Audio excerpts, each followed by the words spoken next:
dan masukkan di grup alumni Vokti yang ada di Telegram. Jadi nanti bisa bertanya seputar masalah training diagnosa ideologi ini di di di Telegram, di Telegram. Oke, untuk mempersingkat waktu, mungkin Pak Heri Suheri sudah siap. Ya siap Pak. Ya, insyaallah. Bismillah. Oke, oke. Oke, sebelum kita mulai, berarti mari kita buka dengan bacaan basmalah. Bismillahirrahmanirrahim. Bismillahirrahmanirrahim. Pada Pak Heri Suheri sebagai narasumber, saya dan tempat saya persilahkan. Silakan Pak Heri.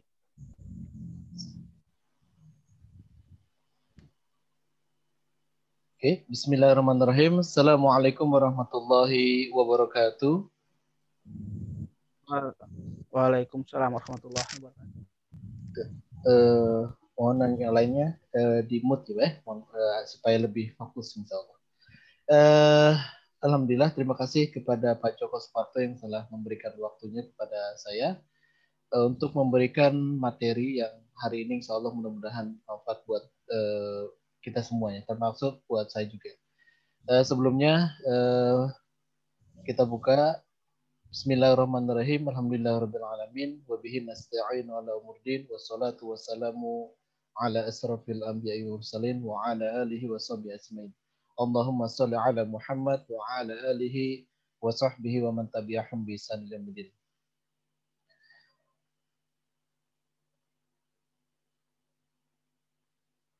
Bapak Ibu yang dirahmati Allah SWT, alhamdulillah pada kesempatan ini saya akan memberikan materi yang berkenaan dengan sebuah keilmuan diagnosa. Sebentar, saya share. Sudah terlihat Ibu ya semuanya?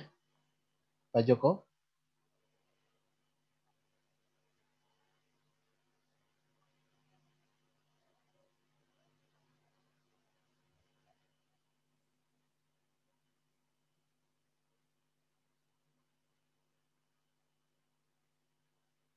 Oke. Bismillahirrahmanirrahim. Sekali lagi saya sampaikan ahlan wa sahlan, selamat bertemu kembali dalam dunia virtual, dunia di mana kita insya Allah masih terus minta kepada Allah untuk senantiasa diberikan kesehatan, dan juga kepada saudara-saudara yang lain, saudara-saudara kita, orang tua kita, keluarga kita yang memang terkena katakanlah COVID-19 ini secara positif, maka mudah-mudahan Allah berikan kesembuhan, Allah angkat penyakit Amin, ini, amin. dan juga kita senantiasa berlindung kepada Allah dan betul-betul meminta kepada Allah agar virus corona dengan berbagai variannya, apalagi varian yang terbaru dari India ini katanya sangat cepat, tetapi sekali lagi hanya kita senantiasa la haula wala quwata illa billah agar kemudian penyakitnya bisa Allah angkat, bisa keluar dan terhindar dari mungkin yang terkena bagi kita kena senantiasa terus yakinkan kepada Allah, kemudian terapi maksimal mungkin dengan terapi-terapi yang sudah ada ataupun di rumah sakit dengan media intervensi yang di rumah sakit, bahkan kalau saran saya adalah kolaborasikan dengan katakanlah herbal ataupun terapi-terapi lainnya, dan insya Allah itu sangat membantu sekali. Jadi mudah-mudahan kita semua saling mendoakan dari Sabang sampai Merauke. Selama ini alhamdulillah Vokti Training Center sudah memberikan beberapa pelatihan, yaitu stroke, kemudian kesuburan dan disfungsi ereksi dan sebagainya. Itu pesertanya dari luar biasa dari Sabang sampai Merauke. Jadi ini adalah bentuk daripada silaturahmi kita, bentuk daripada ukhuwah kita, bentuk daripada persaudaraan kita. Karena ini lintas batas, lintas wilayah, lintas pulau dan sebagainya. Jadi semoga Bapak Ibu sekalian tetap diberikan keistiqomahan untuk terus belajar Bapak Ibu sekalian. Dan saya juga terus mengupgrade diri agar kita tetap apa yang kita dapatkan dari setiap sesi pelatihan, apa yang kita dapatkan setiap upgrading, itu ini intinya adalah bermuara kepada manfaat dan maslahat untuk orang banyak. Itu yang paling penting yang kita harus aplikasikan dan juga siarkan kepada orang banyak.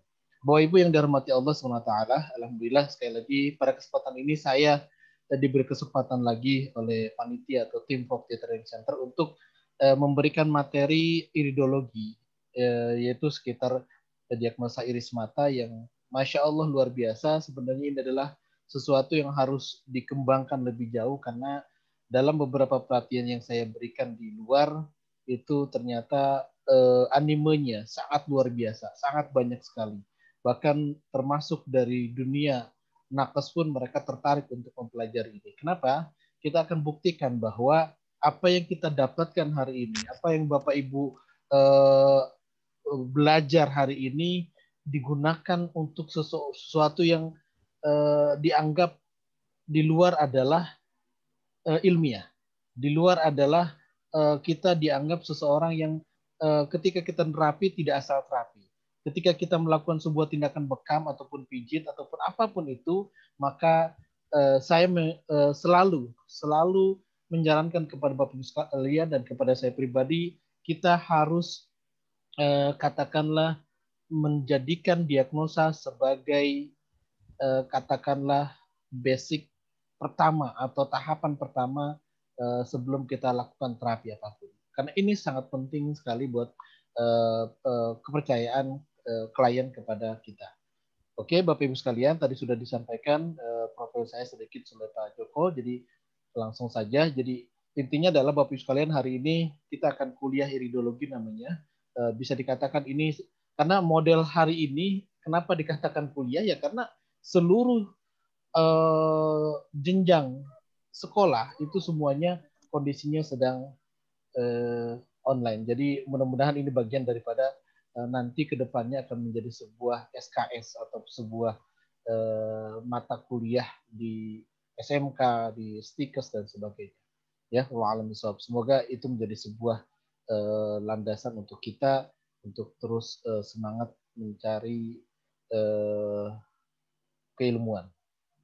Oke, Bapak Ibu sekalian, ini saya prolog. Mata adalah jendela hati, di mana di sini dalam surat Az-Zariyat 20:21 dan di bumi itu terdapat tanda-tanda kekuasaan Allah bagi orang-orang yang yakin dan juga pada dirimu sendiri, maka apakah kamu tidak memperhatikan? Ini adalah sebuah hal yang secara umum disampaikan oleh Allah bahwa kita harus melihat ada sebuah tanda kekuasaan di alam semesta ini. Ada sebuah perumpamaan di luar sana. Artinya tidak mungkin Allah menciptakan segala sesuatu tanpa ada katakanlah perumpamaan, tanpa ada sebuah maksud tertentu dari Allah terhadap penciptaannya. Maka salah satu yang mendasar dalam hal ini adalah hari ini kita belajar iridologi, di mana kita akan belajar dari iris mata saja itu sudah terlihat Bapak Ibu sekalian. Sudah terlihat seluruh gambaran fisik dan psikologis. Ini luar biasanya. Artinya apa?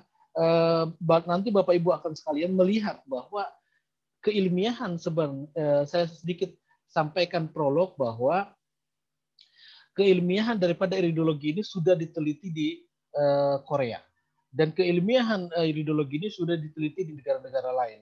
Ala kulihal di Indonesia mungkin belum. Karena alam bisawab, karena apa? Yang jelas adalah ini sebuah keilmuan yang kalau bahasa katakanlah WHO-nya, bahasa medisnya ini namanya sebenarnya sudah ada evidence based medicine-nya. Kenapa? Karena ini sudah diteliti. Tapi sekali lagi jurnal ini belum muncul terlalu banyak sehingga kadang tertutup atau mungkin perlu pembuktian yang lebih atau data yang lebih banyak lagi atau yang lebih konkret lagi. Tetapi sebagai gambaran kepada Bapak Ibu sekalian, bahwa iridologi ini ternyata sudah masuk Dr. Oz Indonesia.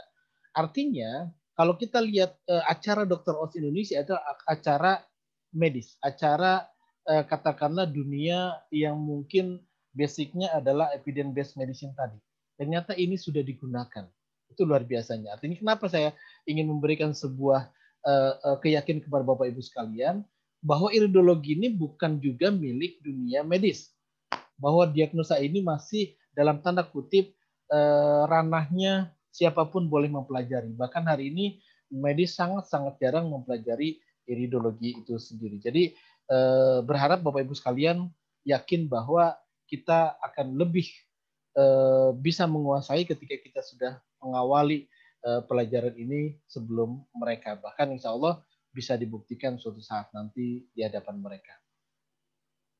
Oke, Bapak Ibu sekalian yang dirahmati Allah SWT, dari iridologi itu akan kelihatan sekali lagi bahwa sebenarnya nanti kita akan melihat bahwa tingkat kesehatan manusia itu pada level apa, pada kondisi seperti apa. Nah, ternyata ini bisa dilihat dari mata saja, Bapak Ibu sekalian. Jadi kita nggak usah kondisi dia sedang sakit, kondisi dia yang sedang demam, kondisi dia sedang panas, kondisi dia sedang sehat, kondisi dia sedang lemah dan sebagainya. Itu pun akan terlihat. Apalagi ketika Bapak Ibu sekalian besok nanti dipelajari skorologi ya oleh Ustadz Amrullah ya, beliau yang nanti akan mengisi skorologi. Jadi akan terlihat ya guratan-guratan di luar iris mata yang menunjukkan sindromnya apa, keluhan organnya apa dan sebagainya. Jadi hari ini kita belajar fokus ke iris mata dulu, gitu ya. Jadi nanti akan ketahuan posisi kita sehatkah, lemahkah, kemudian banyak toksinkah dan sebagainya. Maka akan kelihatan dari mata. Bapak Ibu sekalian, ini gambaran sederhana. Ini kalau Bapak Ibu sekalian lihat R itu adalah right, berarti posisi sebelah kanan. Nah, saya sedikit sampaikan, ini sebelum kita jauh mempelajari iridologi, bahwa iris mata ini mempunyai sebuah filosofi yang luar biasa, bahwa filosofinya adalah satu. Kalau Bapak lihat ini iris mata, ya, ini pupil namanya, ya, ini iris mata secara keseluruhan, maka iris mata ini terdiri dari 7 zona. Kita buktikan. 1, 2, 3, 4, 5, 6, 7. Jadi artinya ini semuanya masuk ke arah ranah 7 zona. Kalau lihat di itu di sini 1, ya, 2, 3, 4, 5, 6, 7. Ya. 7 zona. Nah, kalau saya ambil sebuah filosofi 7 itu adalah 1, langit diciptakan 7 lapis. 2, bumi diciptakan 7 lapis. Dalam riwayat bumi dan langit diciptakan 7 hari, dalam riwayat yang lain 6 hari.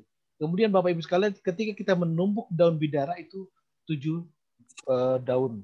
Ketika kita makan kurma ajwa itu juga 7 dan sebagainya. Artinya filosofi 7 ini luar biasa. Kenapa? Karena saya tidak menjadikan ini sebuah 7 itu angka rahmat Bapak Ibu sekalian ya. Tapi ini adalah sebuah gambaran bahwa ada filosofi yang lebih jauh lagi yang ternyata ini bisa jadi korelasinya dengan sebuah kaidah Tibun Nabawi.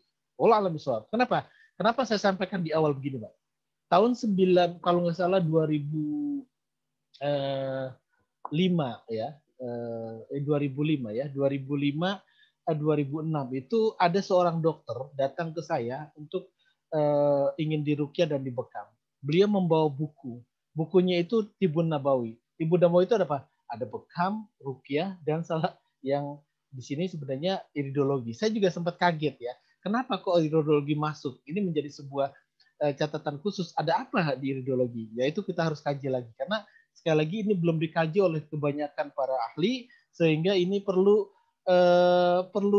ditelaah lagi. Kenapa? Sekian banyak luar biasa. Maaf. Ya. Slide-nya nggak jalan ya? Belum ya nanti. Oh. Iya. Okay. Masih 2 slide. Ya.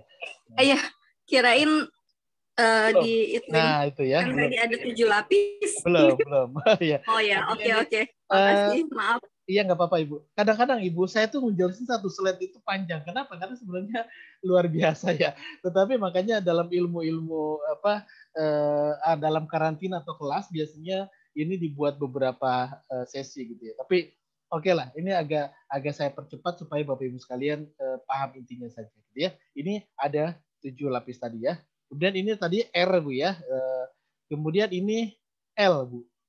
Ya. Masing-masing ini nanti akan saya jelaskan tapi ada di slide berikutnya. Artinya apa? Kita paham dulu kalau R itu adalah right atau sebelah kanan, bahwa posisi sebelah kanan mau nggak mau posisi jantung paru-parunya ada di sebelah sini ya. Tapi kalau kondisi left maka dia ada berhubungan dengan jantungnya sebelah apa kiri, dan ini ada heart, ada jantung. Tapi untuk right ini tidak ada, ya.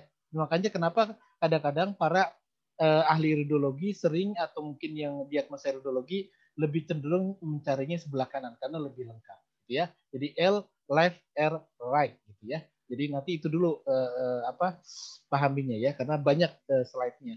Oke, sejarah iridologi. Ya, ini luar biasa. Sejarah iridologi dimulai sejak 1000 tahun sebelum Masehi di Cina. Menurut data yang terekam itu 1670, itu juga dokter klasik Philippus Mayers dalam Chiromatica Medica juga menyatakan telah memberikan gambaran tentang posisi organ pada iris mata. Dan ini sejarah-sejarah yang luar biasa, yang memang sudah sangat luar biasa, dan sekali lagi ini ditemukan atau dikembangkan banyak para dokter. Artinya apa? Berarti ini sebuah gambaran bahwa ini mempunyai nilai keilmiahan, Bapak Ibu sekalian. Ya, tetapi mungkin di Indonesia tadi sekali lagi belum. Hanya di Korea saja menjadikan sebuah sumber landasan bahwa di Korea sudah masuk ke dalam mata kuliah di Universitas Korea. Jadi ini PR di Indonesia masih banyak karena sibuk ngurusin corona kali ya. Walau bisa gitu ya. Kemudian Bapak iridologi modern, Dr. Ignas dan sebagainya, dia juga penemu, dan sebenarnya yang dipopulerkan ini yang terakhir, Dr. Bernard Jensen.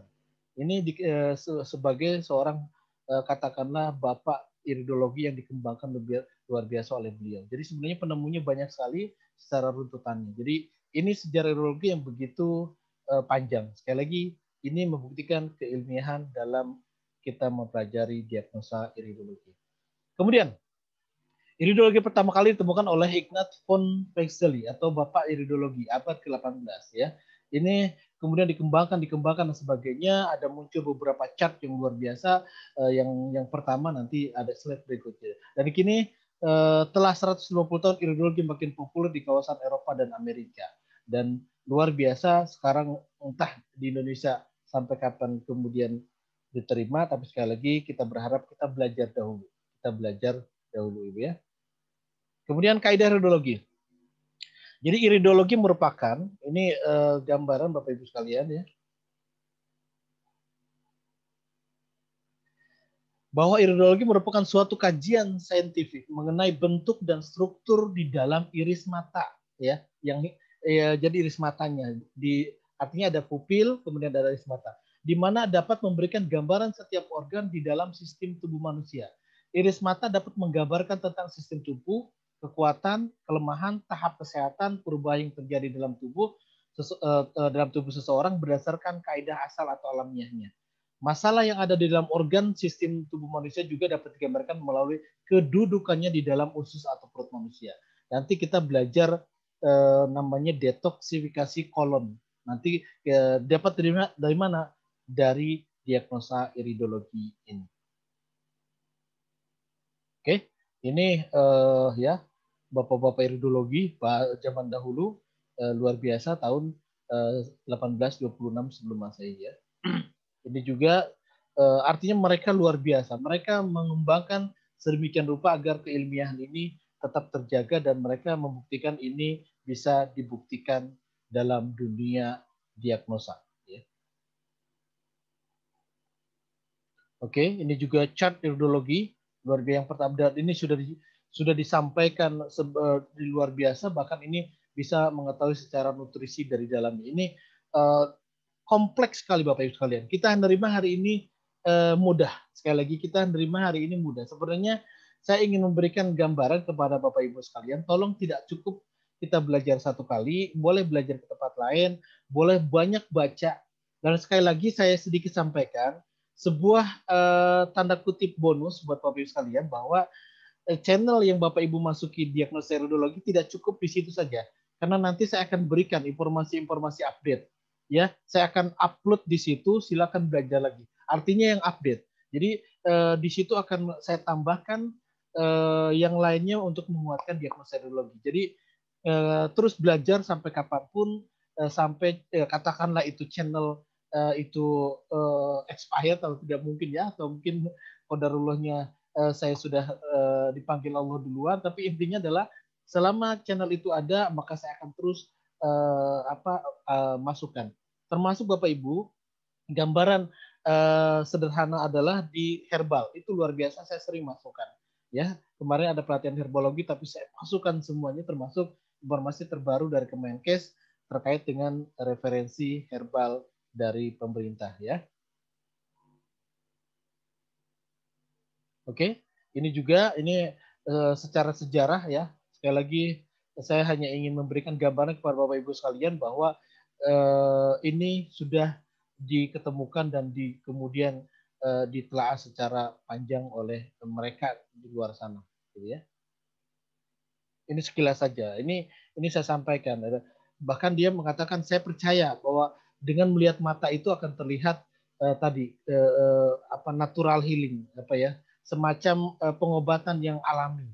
Ini luar biasa. Artinya beliau meyakini iridologi. Sekali lagi, artinya 3 poin ini beliau yakin. Ini sebuah analisa, ini sebuah assessment dan sebagainya. Maka sekali lagi saya sampaikan bahwa ini mereka percaya karena mereka sudah meneliti sejauh mereka sampai usia tua seperti itu ya, itu sampai ubanan ya. Artinya itu peneliti-peneliti dan kita hanya belajar mungkin 1-2 jam dengan besok ataupun mungkin 1 hari. Tapi sekali lagi Allah mungkin memberikan teman-teman sahabat-sahabat Vokti dimanapun berada memorinya kuat, kapasitas otaknya kuat ya dibandingkan saya. Jadi silakan nanti bisa lebih hebat atau lebih bagus daripada saya pribadi. Ya. Oke, ini juga sama. Saking percayanya luar biasa ya. Ini gambaran sederhana mereka. Ini bahasa Indonesia tadi. Saya percaya iridologi sebagai sarana yang dapat diandalkan menilai apa yang terjadi dalam tubuh. Ketika kita tahu apa yang terjadi dalam tubuh, kita bisa memilih jalan untuk kesehatan itu. Saya percaya pada iridologi sebagai analisis yang untuk digunakan dalam salah satu seni penyembuhan untuk memantau dan mengevaluasi seberapa baik terapi bekerja. Saya percaya pada iridologi sebagai satu-satunya analisis yang mengungkapkan kondisi sebelum gejala muncul dan menunjukkan kondisi abnormal yang tidak ada gejala yang akan muncul. Ini luar biasa. Saya percaya pada iridologi sebagai sarana yang indah, menunjukkan manfaat dan memilih cara hidup sehat yang ideal untuk pencegahan. Dan saya percaya di iridologi dan gizi sebagai bintang kembar pembimbing yang akan membawa pada sebuah profesi dan semangat baru untuk dokter dan pasien. Ini dokter loh makanya. Tetapi sekali lagi, kenapa tidak kemudian dikembangkan di dunia medis ya? Sekali lagi ini kelebihan untuk kita. Jadi kita perkuat ya diagnosa ini di bidang hari ini mungkin masih masuknya ke dalam dunia komplementer atau tradisional. Oke, ini chart pertama. Ini sejarah ideologi. Sekali lagi chartnya luar biasa. Ini dikembangkan di awal dan sebagainya. Ini chart pertama tahun 1886. Ini luar biasa. Baru seperti ini, Bapak Ibu sekalian ya. Ini saya ingin memberikan kepada Ibu sekalian tidak mudah untuk menjadi ahli diagnosa iridologi. Tapi sekali lagi ini adalah sesuatu yang harus kita pahami bahwa prosesnya memang panjang. Ini juga chart pertama. Luar biasa, sedemikian rupa zaman dahulu belum ada teknologi apapun ya. Gitu ya. Tapi mereka sudah bisa mengembangkan ini. Ini juga demikian rupa dibuat per zonanya, kemudian dia buat rumus-rumus dan sebagainya. Ini mungkin akan jelimet buat kita. Kenapa? Termasuk saya pribadi. Saya artinya mereka begitu mengolahnya luar biasa. Dan hari ini kita terima beres. Kita terima tinggal pasang like pen di samping atau kita beli software iridologi selesai. Gitu ya. Maka ini adalah sebuah bonus buat kita di masa-masa era-era sekarang ini yang kita bisa dengan mudahnya belajar lengkap dari dulu sampai sekarang. Ini kelebihan masa sekarang gitu ya. Ini cat-catnya luar biasa. Sekali lagi, kenapa ini juga kenapa saya sampaikan Bapak Ibu sekalian? Ini tidak boleh lepas Bapak Ibu sekalian. Kenapa? Karena kalau dikatakan ini ilmu dukun, ilmu kemudian nanti dikatakan ibu itu bisa nerawang dan sebagainya, ini tidak ya. Sekali lagi ini gambaran bahwa saya sering dulu dipanggil, kok tahu ya, kok bisa tahu dan sebagainya. Bahkan kemarin saya ke Lombok, saya baru pulang kemarin itu dari Lombok, saya diagnosa nakes di sana, beliau langsung luar biasa. langsung tertarik, dan saya katakan ibu punya masalah sekian tahun keluhan yang dipendam seperti itu. Artinya ini ada hal yang luar biasa di dalamnya yang kita harus pelajari. Ternyata beliau tertarik dan masya Allah ikut untuk sesi berikutnya. Yang lainnya akan ikut beliau. Masya Allah luar biasa. Ya, ini cacat iridologi. Kita tidak boleh sekali lagi menafikan dan melupakan istilahnya peninggalan seperti ini.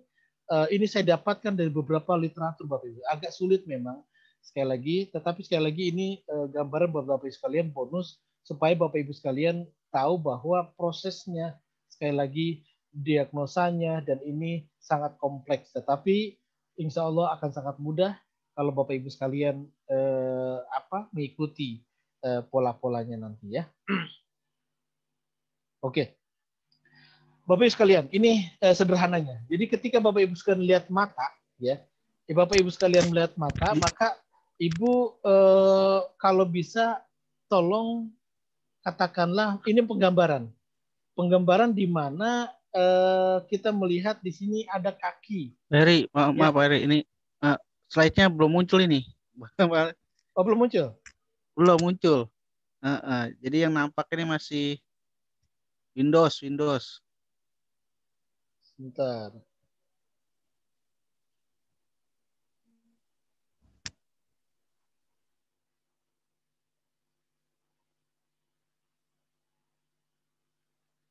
Sudah muncul?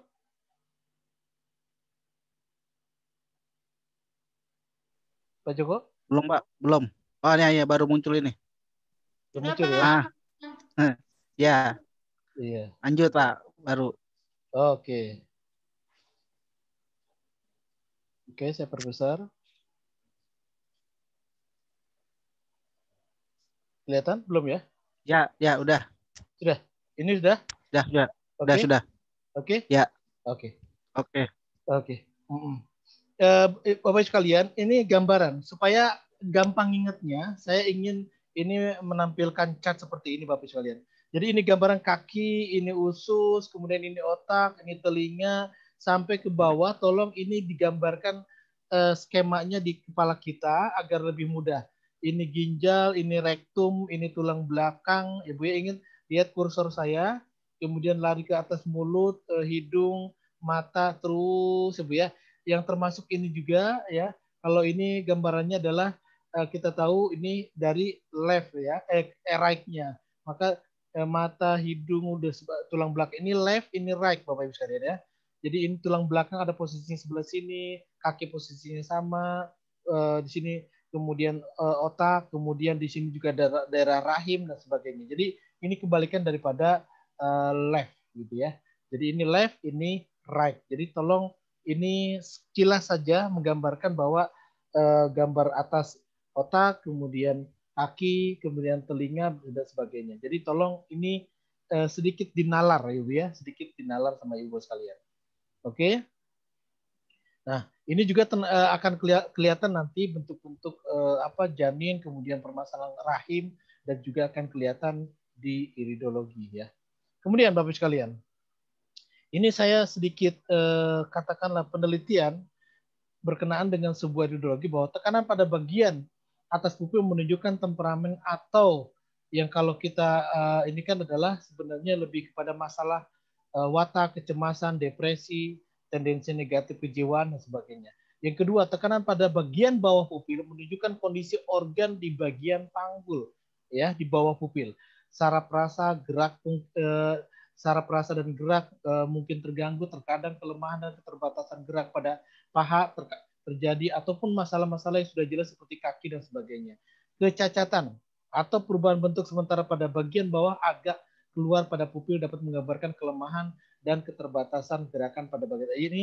Ada cacat di mana ada gambaran pada bagian bawah agak keluar pada pupilnya gitu ya, seperti tidak simetris dapat menggambarkan kelemahan.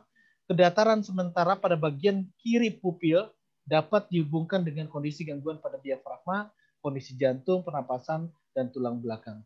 Perubahan ini penelitian ya, perubahan sementara kedataran pada bagian atas agak menyamping mengidentifikasikan gangguan pendengaran disebabkan psikosomatis. Terkadang tumor di bagian pendengaran pada korteks otak mungkin adalah penyebabnya. Ini biasanya berhubungan dengan mastoid, ada tulang tengkorak telinga. Nanti ada.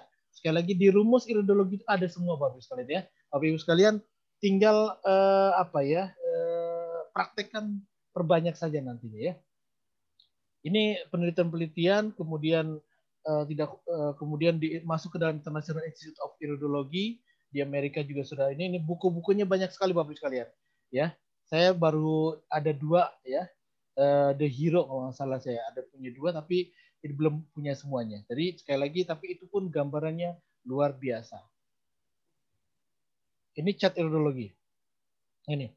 Ini chart iridologi yang terkenal Bapak Ibu sekalian. Chart iridologi Bernard Jensen. Ini yang paling terkenal yang mungkin banyak dikembangkan oleh beliau. Jadi Bapak Ibu sekalian lihat di sini ada left, kemudian nanti ada ruas-ruas ini Bapak Ibu sekalian. Tolong nanti ini kalau kita mau chat di Google ataupun mungkin ada teman yang jualan atau mungkin insya Allah waktu juga punya sebenarnya, nanti perhatikan di area-area zonanya. Ingat 1, zona 2, 3, 4, 5, 6, 7 Bapak Ibu sekalian ya.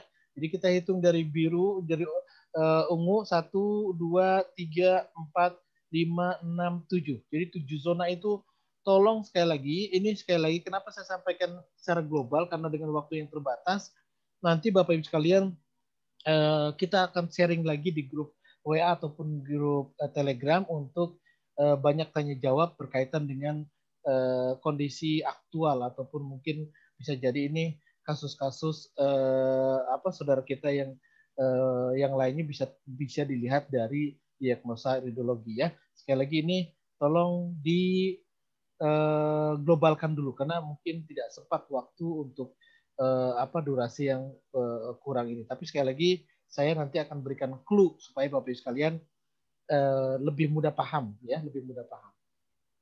Ini cat juga. Jadi kalau cat seperti ini sudah dipastikan adalah cat iridologi ya. Ini cat juga silakan bisa ditempel di klinik-kliniknya boleh ya, asalkan belajar dulu gitu ya. Nanti ditanya malah nggak tahu ya. Kita ini boleh biar keren gitu ya, silakan di posternya di copy atau mungkin di berwarna silakan ditempel di geria sehatnya atau di kliniknya atau di rumahnya ya. Kemudian ini juga gambaran usus ya ini. Nah ini adalah poin penting Bapak Ibu sekalian. Ini poin penting chatnya jalan Pak Joko. Oke. Jalan Pak, jalan. Oke, siap alhamdulillah. Oke, ini 7 zona. Ini 7 zona itu adalah yang pertama adalah kita lihat di sini ada perut. Ini pupil Bapak Ibu sekalian ya. Kita melihatnya adalah setelah pupil. Setelah pupil ada perut. Setelah perut kemudian nomor 2 adalah usus. Kemudian nomor 3 di sini ada jantung, ada bronsial, ada pankreas, ada adrenal, ada kelenjar pituitari, ada pundi empedu dan sebagainya. Kemudian next berikutnya keempat ada prostat, ada uterus rahim, skeleton rangka dan sebagainya. Kemudian yang kelima ini ada otak, ada paru, ada hati, ada spleen, limpa, ada ginjal, kidney, ada tiroid dan lainnya. Kemudian di sini juga ada keenam, ada otot-otot, ada saraf motor, limpatik, kemudian sirkulasi darah dan sebagainya. Yang terakhir adalah kulit dan saraf-saraf sensori lainnya. Jadi ini 7 zona ini ya mungkin kalau ada perkuliahan atau ada materi silabusnya dan kalau sudah ada di SKKNI mungkin ini bisa jadi ujian tersendiri. Tapi sekali lagi ini minimal gambaran Bapak Ibu sekalian paham bahwa 7 zona ini 1 zona apa, 2 zona apa dan sebagainya. Ya. Tidak perlu dihafal tapi yang penting nanti kalau Ibu sering praktek sebenarnya bisa ya. Oke, pengertian iridologi. Ini Bapak Ibu sekalian, ketika ditanya apa sih iridologi ya, ilmu yang mempelajari tentang cara mendeteksi atau mendiagnosa atau mengenali penyakit atau kondisi organ tubuh melalui iris mata. Gitu ya. Jadi nanti kita belajar iridologi itu adalah mendeteksi penyakit dengan apa? Organ tubuh semuanya penyakit. Dilihat dari mana? Dilihat dari iris mata. Ini adalah iridologi dan ini idealnya seorang praktisi siapapun, terapis bekam, terapis pijat ataupun patah tulang dan sebagainya, saran saya mempelajari diagnosa ini karena ini sangat penting sekali ya. Kemudian ini juga perhatikan ini adalah iris, ini pupil, ini sklera ya. Sklera ini sebenarnya adalah yang besok disampaikan oleh Pak Amrullah, Ustaz Amrullah yang akan nanti belajar sklerologi dari saraf-saraf di luar iris mata itu sendiri. Dan ini tentunya sangat penting sekali dan juga yang dan bagian daripada diagnosa yang perlu diketahui oleh teman-teman sekalian. Oke, ini gambaran Bapak sekalian. Ini iris ya. Kemudian ini autonomic nerve weight itu namanya ANW ya. Kalau bahasanya autonomic. Sebenarnya ANW. Kalau kedengaran ANW adalah autonomic nerve weight. Apa bagian daripada lambung. Ini sklera. Nanti kita belajar sesi berikutnya adalah sklerologi. Oke. Ini gambaran-gambaran sederhananya berkenaan dengan pupilologi. Ini panjang sekali, banyak sekali ya. Ternyata luar biasa. Kemudian apa kelebihan kita mempelajari keuntungan kita? Dengan iridologi kita dapat murah, nyaman, tidak lama dan tidak mengganggu organ dalam. Sementara kondisi modern itu adalah mahal, kemudian bisa jadi ada faktor tidak nyaman, kemudian waktu yang lama dan sebagainya. Ini adalah gambaran sederhana keuntungan kita menggunakan diagnosa iridologi. Dan Bapak Ibu sekalian, cukup menggunakan light pen. Ya, cukup menggunakan light pen atau pen light. Bahkan hari ini ketika lupa pakai HP saja yang ada senternya ya. Itu juga bagus untuk bisa katakanlah dijadikan sebagai tools atau alat untuk mendiagnosa iridologi. Oke. Ini right.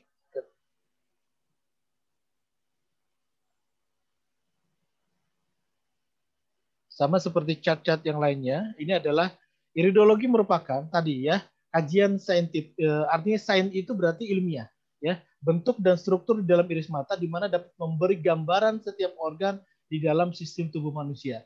Saya ingin memberikan sebagai kesimpulan, ternyata Bapak Ibu sekalian, kalau kita bisa diagnosa iridologi dari iris mata itu ternyata mengandung saraf yang kemudian ditransfer ke seluruh tubuh kita dan itu hitungannya adalah ribuan. Bukan ratusan lagi, ribuan. Bahkan kita akan bisa mendeteksi gangguan spesifik ya. Tetapi itu kembali lagi ya tergantung daripada jam terbang Bapak Ibu sekalian, tergantung Bapak penelitiannya sejauh mana. Jadi intinya adalah pelajari basicnya dahulu ya agar Bapak Ibu sekalian paham. Oh ternyata saya sudah bisa tahu bahwa ini ada keluhan dari kaki. Oh biasa dia akan pegel punggungnya. Oh dia ternyata katakanlah punya gangguan di ginjalnya, itu akan ketahuan. Minimal itu dahulu ya. Kita tidak terlalu jauh dulu membahas masalah psikologis atau saraf yang lainnya yang terlalu kompleks ya. Kemudian iris mata dapat menggambarkan tentang sistem tubuh, kekuatan dan kelemahannya, tahap kesehatan dan perubahan yang terjadi dalam tubuh seseorang berdasarkan kaidah alamiah. Masalah yang ada di dalam organ sistem tubuh manusia juga dapat digambarkan melalui kedudukan tadi ya, disampaikan di awal dari usus manusia. Kemudian, ini kembali lagi, para pakar, saya langsung saja ya, di sini menunjukkan bahwa pernah kejadian ya, pionir iridologi itu Niels susah namanya ya, Liebowitz ya, pernah dituduh membahayakan masyarakat dengan ancaman denda di pengadilan kemudian memenangi di tingkat Mahkamah Agung. Apa yang mereka ini pernah dibawa ke pengadilan dengan tuduhan menjalankan atas penipuan medis dengan iridologi. Ini pernah kejadian Bapak sekalian. Hingga ke Mahkamah Agung atau Mahkamah Tinggi, beliau justru dibebaskan dan diakui bahwa iridologi adalah ilmu menganalisa penyakit dari mata. Jadi ini pun pernah dikasuskan. Berarti kan ternyata zaman dahulu juga ada yang kemudian menebar hoax katakanlah. Bahwa ini tidak ilmiah dan sebagainya. Ini gambaran bahwa ini bisa dibuktikan secara saintifik ya. Kemudian pendapat para pakar kesehatan dunia tentang iridologi. Ini adalah gambaran iridologi bahwa hasil temuan iridologi punya kesamaan dengan informasi atau data-data yang dihasilkan laboratorium medis, fotosinar X serta catatan medis yang pasien. Jadi ini luar biasa. Iris mata tidak hanya menunjukkan kondisi fisik seseorang, tetapi juga keadaan emosional dan spiritual. Tadi Ini level advance ya. Jadi kita bisa melihat, oh dia egonya, oh dia ternyata gangguan mentalnya, oh ternyata dia ada kategori mentalitasnya dan sebagainya. Ini luar biasa. Jadi sebenarnya ada ya.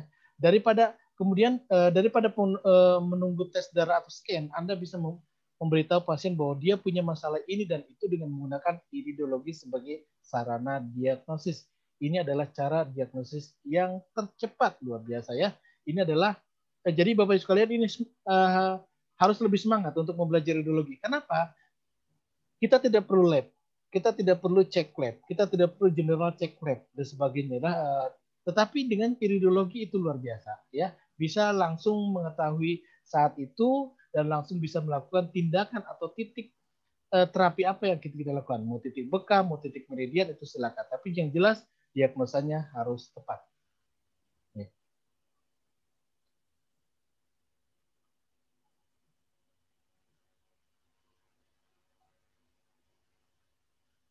Oke, ini Bapak Ibu sekalian yang dirahmati Allah SWT, bahwa ini kembali lagi katakanlah ini membuktikan bahwa keilmiahan daripada iridologi. Saya lewatkan saja ya karena terlalu jelimet kalau kita bicara sejarah. Tapi sekali lagi, tolong jangan lupakan sejarah. Itu ya intinya ya. Tolong jangan lupakan sejarah karena sebuah proses peradaban apapun itu ada sejarahnya. Maka ini membuktikan kita mengakui bahwa proses sejarah itu sangat panjang dan bisa jadi menyakitkan, ya.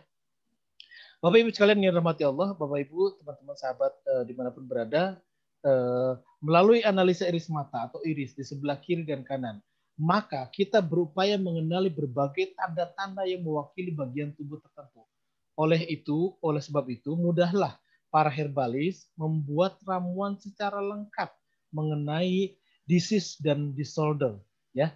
Disease itu penyakit ya, yang penyakit si pesakit, si klien, serta membuat sinergi penawar yang diperlukan. Jadi sebenarnya ini saya sedikit kalau Bapak Ibu sekalian punya bisnis herbal tanda kutip, ini bisa dijadikan sebagai diagnosa yang nanti hasil daripada diagnosa ini memunculkan rumus herbal, ya. Kenapa? Karena di software iridologi itu bisa diedit Bapak Ibu sekalian, diedit berdasarkan herbal tertentu yang Bapak Ibu punya, atau mungkin pakai herbal-herbal yang lain. Dulu mungkin pakai HPHI, HNI, atau silakanlah pakai apa, tapi ini bisa diedit sekali lagi. Kenapa? Ketika kita klik pada bagian misalnya, bagian kanan ada Arcusinelis, maka akan muncul penyakit herbalnya. Oh, Arcusinelis berarti herbalnya ini sebagainya. Ya, jadi ini gambaran sederhana kepada Ibu sekalian.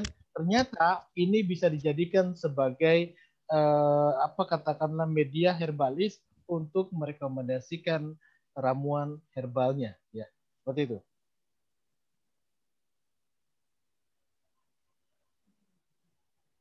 Oke, ini juga Bapak sekalian, ya. Jadi kenapa iris mata?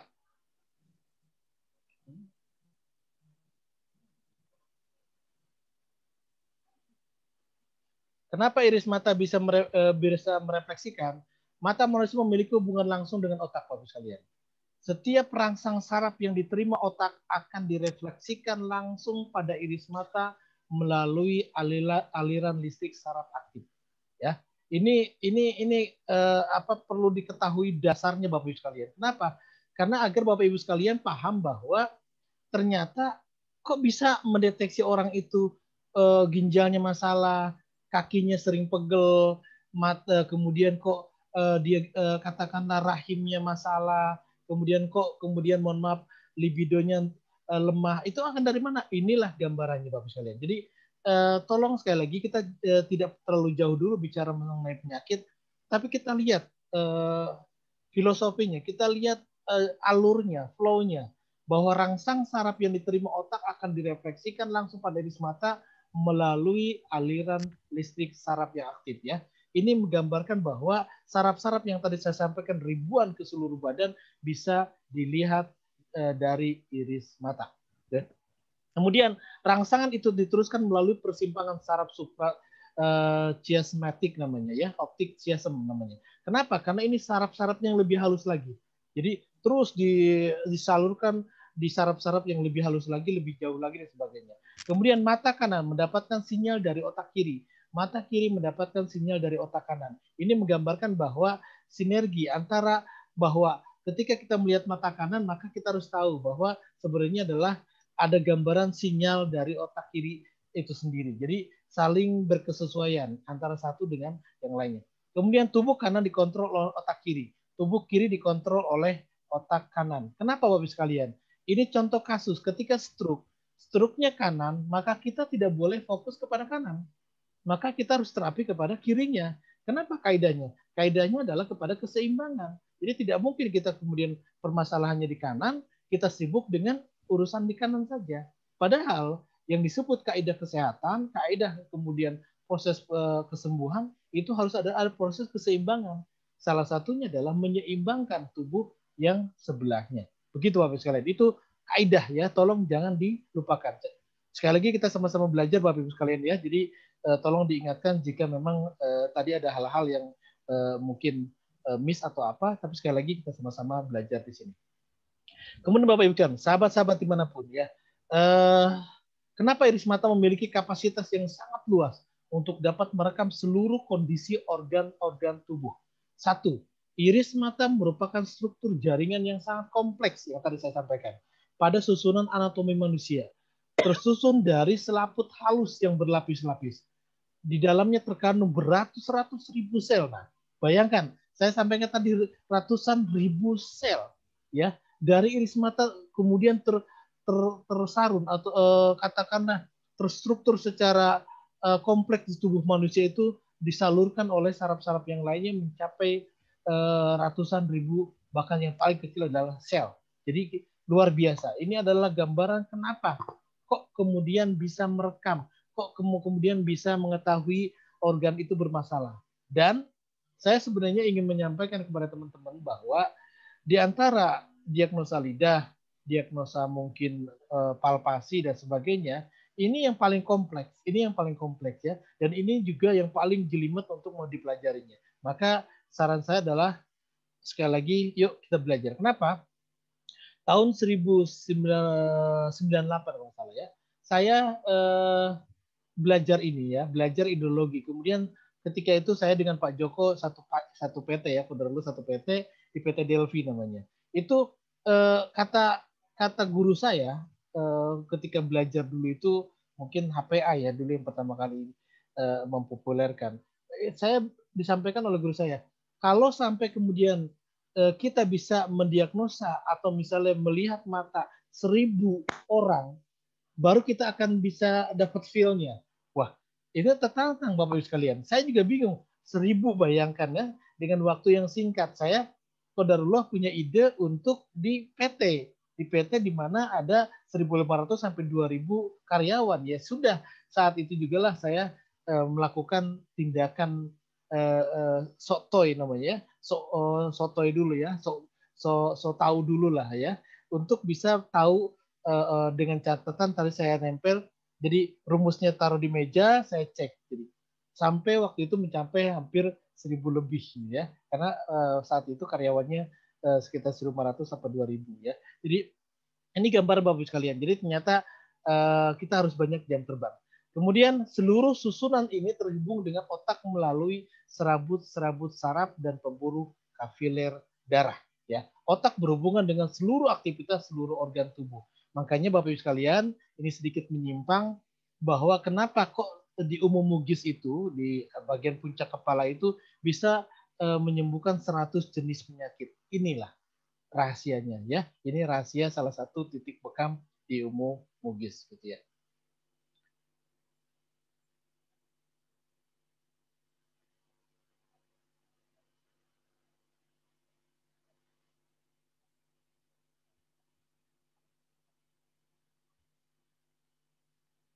Oke.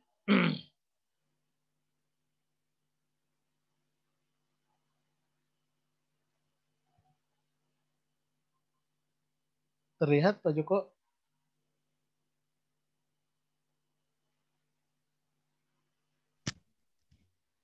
Si polos Pak. Nah, ada Polos tulisan ya. iridologi dapat digunakan mengetahui indikasi. Oke, oke. Ya. Eh,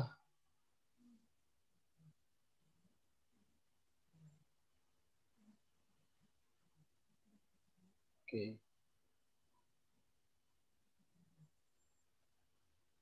Oke. Iridologi tidak dapat digunakan untuk mengetahui indikasi hal berikut. Pertama, ya, tekanan darah dan tahapan kencing manis, ya tidak bisa. Kemudian obat-obatan yang diminum, kemudian penyakit-penyakit yang mungkin terdahulu sekali yang lama gitu ya, tetapi nanti bisa dipadukan dengan diagnosa lidah. Kemudian makanan yang diambil oleh pasien itu juga tidak bisa, artinya hari itu dia makan apa tidak bisa. Kemudian kapan dan bagaimana pendarahan dalam tubuh terjadi itu juga tidak bisa. Racun atau benda asing yang masuk itu tidak bisa. Kemudian penyakit dalam paru-paru maksudnya secara detail apa yang terjadi di kondisi paru-paru, tapi secara umum bisa ketahui oh penyakitnya paru-paru bagian atas dan paru-paru bagian bawah itu ketahuan ya. Tetapi berkaitan dengan masalah kelemahan denyut nadi itu kita padukan dengan palpasi gitu ya. Gangguan kesehatan pada gigi, rambut dan kuku ini juga tidak bisa ya. Kemudian kehadiran logam berat itu juga tidak mungkin. Kehamilan dan penyakit kelamin sebenarnya ini bisa dilihat daripada gangguan, bukan berarti penyakit bahwa dia hamil tidak dan sebagainya, tetapi gangguan kehamilan atau penyakit yang berhubungan dengan libido itu bisa ya. Kemudian tumor dalam organ juga tidak bisa, tetapi dia ada indikasi dengan cirinya adalah mungkin dia sudah degeneratif secara penyakitnya. Kemudian kehadiran batu empedu juga tidak bisa. Oke, ini tadi zona.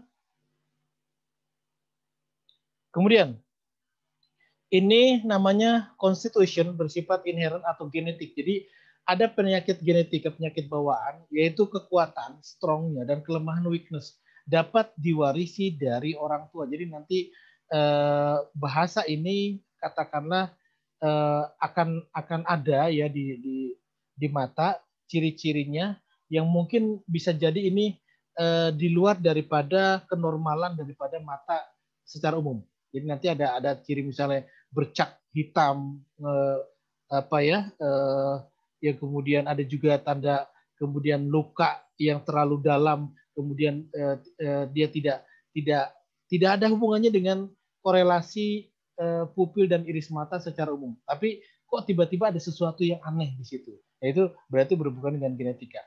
Kemudian penyakit yang pernah diderita oleh orang tua atau dapat terjadi pada anak ini juga bisa jadi pengaruh kepada genetika. Iris anak kecil dapat dilihat kelemahan dan yang diwaris. Jadi kalau kita ingin lebih detail mengenai iris mata, sebenarnya lihatlah iris mata pada anak kecil. Itu sama sekali luar biasa. Kita bisa lihat kondisi yang memang alami di situ ya. Bisa jadi kalau dahulu kita bisa lihat iris mata itu gambaran normalnya itu pada anak kecil. Kalau dewasa sudah banyak penyakitnya. Ya.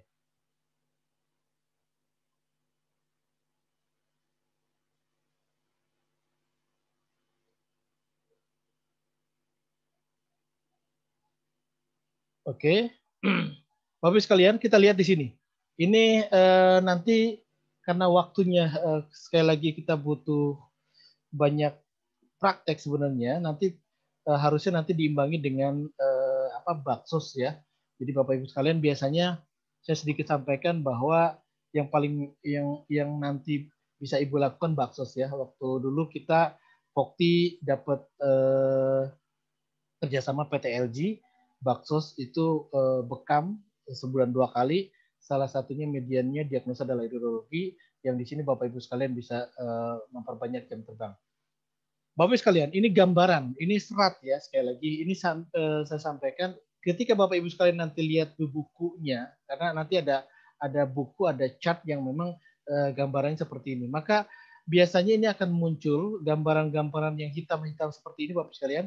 Itu seratnya lurus dan rapat, mempunyai sisi memutih yang tinggi. Artinya kondisi kayak gini, kondisi antara satu sama lain rapat ya, tidak ada bercak hitam dan sebagainya, itu sistem imunitasnya bagus. Ini ciri mata Bapak Ibu kalian. Ini jika dilihat seperti ini berarti kuat. Tubuh yang kuat dari serangan penyakit ada hubungan dengan faktor genetika atau tubuhnya gennya bagus maksudnya ya, berkaitan dengan kolon yang sehat. Jadi ini tidak ada kemudian dia muncul struktur, balon sigmoid dan sebagainya, tidak ada ya. Kemudian mampu mengembangkan mental dan emosi. Jadi juga ini juga bagus. Jadi ini gambaran mata yang sebenarnya ini bisa dilihat dari anak kecil. Jadi bersih, bening gitu ya, tidak ada bercak-bercak yang signifikan terlihat di situ. Nah ini contoh Bapak Ibu sekalian. Ini jadi Bapak Ibu sekalian bisa ini ya, mohon maaf, ini bisa gambaran. Sekali lagi saya ingin menyampaikan dua hal ini. Yang pertama tadi kita perhatikan bahwa katakanlah ininya Pak rapat gitu ya, jadi dia kesannya kuat dan sebagainya. Tapi kalau kita lihat yang kedua, ini menunjukkan adanya banyak bercak-bercak hitam pada area di luar pupil Bapak Ibu sekalian. Dan katakanlah kita lihat secara sekilas gambar mungkin di zoom lebih besar lagi di gambarnya seperti ini. Tetapi gambar iris yang sesungguhnya seperti ini. Jika banyak warna hitam, itu ada namanya open lesion namanya. Nanti akan disampaikan di slide berikutnya. Kemudian ada bercak-bercak hitam di sini. Itu menunjukkan kondisi rendahnya imunitas. Kenapa? Karena seratnya longgar, bentuknya seperti bunga karang, ya. Kemudian faktor genetikanya lemah. Kemudian indikasi terlalu banyak vaksin mungkin. Wah, sekarang lagi musim vaksin ya. Alam swab ya, silakan itu hak masing-masing gitu ya. Semoga kita dihindari dari fitnah ataupun dampak daripada vaksin yang kita tidak ketahui sumbernya seperti apa. Tapi sekali lagi ini sekali lagi saya sedikit sampaikan ketika Bapak Ibu sekalian divaksin, ternyata tadi dari Jambi sudah divaksin kok kena juga kan gitu ya. Sekali lagi faktor vaksin secara definisi adalah memang baik, tetapi vaksin secara zat kita tidak tahu. Artinya sumbernya dari mana. Tapi intinya adalah ternyata dengan herbal itu bisa menjadikan vaksinasi alami sendiri. Jadi saran saya ketika Bapak Ibu sekalian divaksin, segera lakukan tindakan ambil darah, baik itu idealnya dibekam, ya. Tidak ada jeda. Jadi ketika sudah divaksin langsung dibekam. Itu luar biasa ya, terutama di titik-titik sunnah. Kenapa? Ini anjuran yang dari beberapa ahli agar tidak ada berdampak yang menjadikan penurunan imunitas. Kenapa? Vaksin pertama dalam sebuah kaidah yang kita pelajari atau seminar itu melemahkan imunitas. Jadi bekam dan minum herbal secara maksimal. Tentunya nutrisinya harus kuat. Kemudian penggunaan obat kimia yang berlebihan. Bisa jadi ini orang-orang dewasa. Lambat proses penyembuhannya gitu ya. Bisa berubah, bisa. Asalkan dengan terapi rutin, dengan herbal yang lebih maksimal. Gitu. Jadi ini dua gambaran ini yang saya ingin sampaikan dulu ya. Kenapa? Karena ini biar Bapak Ibu sekalian punya gambaran. Ya. Kalau ini adalah kondisinya kuat ya, karena sekali lagi konturnya rapat dan sebagainya. Kalau ini adalah kondisinya lemah, karena kondisi konturnya pun ini bercaknya banyak. Demikian, mungkin ini 5 menit lagi Pak Joko, jadi silakan nanti besok kita akan lakukan lagi Zoom. Semoga sekali lagi ini gambaran kepada Bapak Ibu sekalian bisa memahami beberapa kondisi tubuh dengan melihat dari iris mata. Ya, sekali lagi saya perlahan di sini saya sampaikan kenapa? Karena ini ilmunya kompleks. Jadi saya sampaikan perlahan, kemudian nanti kita juga mungkin banyak diskusi ataupun nanti kita akan berikan materi-materi yang lainnya untuk menguatkan daripada diagnosa iridologi. Demikian yang bisa saya sampaikan untuk Zoom pertama ini. Semoga sekali lagi bisa dipahami walaupun mungkin agak jelimet, tapi sekali lagi proses tahapannya Bapak Ibu sekalian sudah tahu bahwa ini sejarahnya seperti apa, siapa penemunya, berapa zona, 1 zona sampai 7 apa saja, kemudian ini gambaran aktual dari mata itu sendiri. Ini rapat, kemudian ini coraknya adalah katakanlah terlalu banyak bunga karang yang menunjukkan kondisi kesehatan tubuh. Barakallahu fikum, kami beri kembalikan kepada moderator Pak Joko. Silakan.